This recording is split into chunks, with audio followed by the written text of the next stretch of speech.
Home stretch of the campaign for sure, and here to talk about it for both campaigns, let's bring in John Bussey.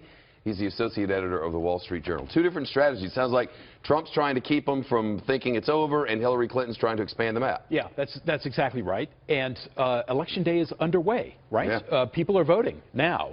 Something on the order of, tens of millions of people will have voted before November 8th, the official Election Day.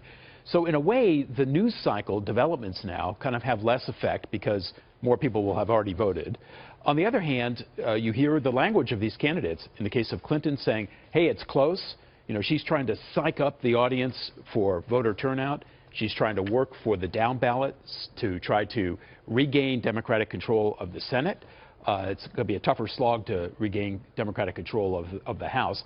And for Donald Trump, you see him at 5 different rallies over the next 3 days in toss-up state Florida.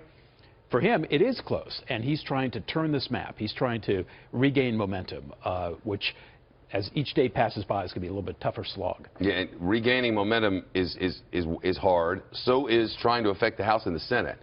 Like I saw Hillary Clinton today in Manchester, New Hampshire, out with a Senate candidate, 2 House candidates, the governor candidate. She's trying to spread the love all over the place. Do you risk spreading too thin? Well, for her, she's also campaigning in states that are going to matter to her down the road.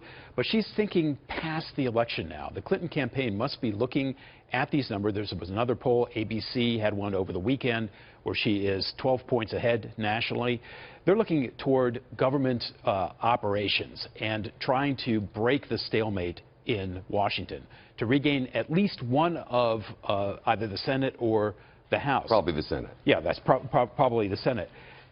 For Donald Trump, it's going to be a little bit tougher. Remember, a lot of the Republican candidates who are running for Congress have dissociated themselves from the Trump campaign, either not endorsing him or saying, I'm not going to say whether I endorse him or not, but I'm not going to campaign with him. Like Paul Ryan, the Speaker of the House, the Republican Speaker of the House. Another I've been following a little bit is Kelly Ayotte. And she's getting hit on the campaign trail for Trump says Mexicans, he stays with him. Trump says this, she stays with him.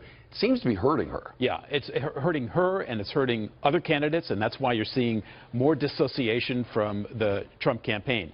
And, you got to wonder also, what is the strategy that Trump has? For example, over the weekend, he had this big, hey, I'm going to tell you what I'm going to do in my first 100 days speech.